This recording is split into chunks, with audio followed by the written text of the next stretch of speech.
একটিবার চিন্তা করছেন কত বড় বিপদ থেকে রক্ষা পেল? একে তো মা হারানোর কষ্ট, দ্বিতীয়ত মা হত্যার দায় মাথায় নিয়ে জেল খাটতে হতো। কিন্তু আল্লাহ মহান। আসসালামু আলাইকুম, আশা করি সকলেই ভালো আছেন। আসেন মূল টপিকে চলে যাই। বগুড়ায় যে হত্যাকাণ্ড ঘটেছে, যে সন্তানের হাতে মা খুন হয়েছে, এটা কিন্তু আজ দুদিন যাবৎ খুব ফলাও করে প্রচার হচ্ছিল। আমরা সবাই বিশ্বাস করে নিয়েছিলাম, শুধু এটা কিন্তু সকলেই বিশ্বাস করে নিয়েছিল এবং কি পুরা বাংলাদেশে প্রতিটি গণমাধ্যম যেভাবে প্রচার করেছে, প্রতিটা মানুষ এই সাদকে এত পরিমাণ ঘৃণা করছে, তাকে নিয়ে এত এত স্ট্যাটাস, এত নোংরা কথা বলা হয়েছে, তাকে ঘৃণার চোখে দেখা হয়েছে। কিন্তু দেখেন আল্লাহর কি মহিমা, সে যে নিরপরাধ তার প্রমাণ কিন্তু পাওয়া গেছে। কিন্তু দুঃখের বিষয় হলো, যদি আজকে যদি ভালোভাবে তদন্তর পরে যদি এটা বলা হতো যে সে খুনি বা অপরাধী, তাহলে কিন্তু তাকে নিয়ে মানুষ এত নেগেটিভভাবে কথা বলতো না বা এইভাবে প্রচার হইতো না।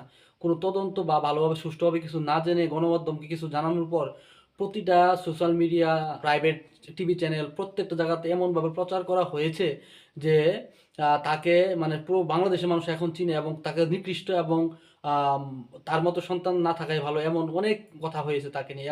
এবং শেষ পর্যায়ে সে যে একজন মাদ্রাসার শিক্ষার্থী, সে মাদ্রাসাকে প্রশ্নবিদ্ধ করেছে জনগণ।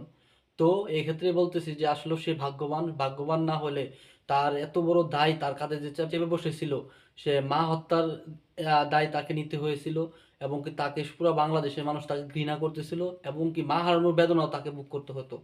তবু এটা বলবো যে আসলে আমরা কোনো কিছু সঠিকভাবে না জেনে যেন কোনো কিছু না প্রচার করি। কারণ আমরা অল্প কিছু জানার পরে যখন এটা প্রচার করব, তখন ওই মানুষটার যে কি হতে পারে সেটা আমরা এখন বুঝতে পারতেছি। আসলে আমরা দু চোখে যা দেখি অনেক সময় সেটা আসলে সত্য হয় না, আর তার বাহিরেও কিছু থাকে। কিন্তু আজকে যখন যমুনা টিভি বা বিভিন্ন ইয়েতে প্রকাশ করতেছিল যে আসলে পুলিশকে অসংখ্য ধন্যবাদ, কারণ একজন নিরপরাধ ছেলেকে এভাবে তারা রক্ষা করলো এবং কি তারা সত্যিকার অর্থে যারা হত্যাকারী তাদেরকে আটক করতে সক্ষম হয়েছে।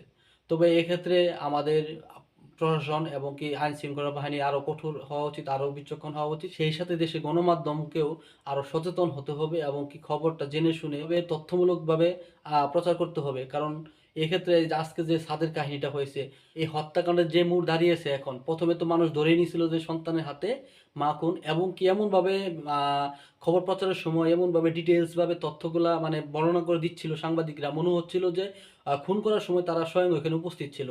যেমন আমি বলি যে সেখানে বলতেছিল যে তার মার কাছে 500 টাকা চেয়েছিল, তার মা দেয়নি।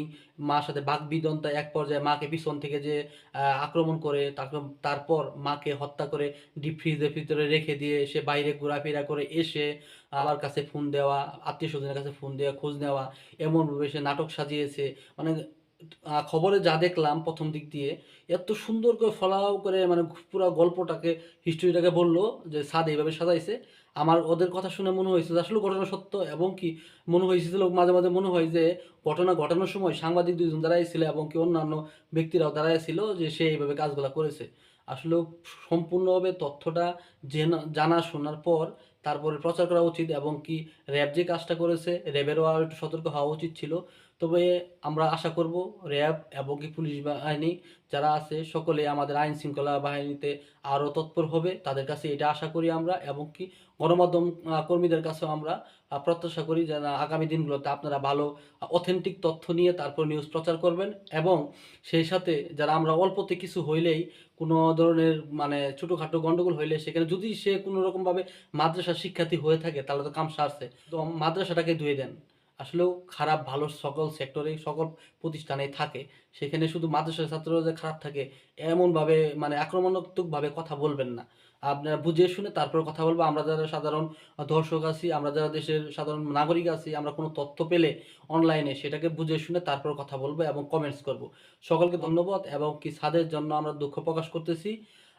যারা আমরা অনলাইনে ছাদকে নিয়ে অনেক নোংরা কথা বলেছি এবং কি করেছি, আমরা তার প্রতি সহমর্মিতা জানাই, এবং কি আল্লাহ পাক তার এই কষ্ট এবং কি মা হারানোর বেদনা যেন সহিবার তৌফিক দান করে। আসসালামু আলাইকুম, সকলে ভালো থাকবেন। আর আমার ভিডিওটি ভালো লাগে থাকলে, ভুল ত্রুটি থাকলে সেটা কমেন্ট বক্সে জানাবেন।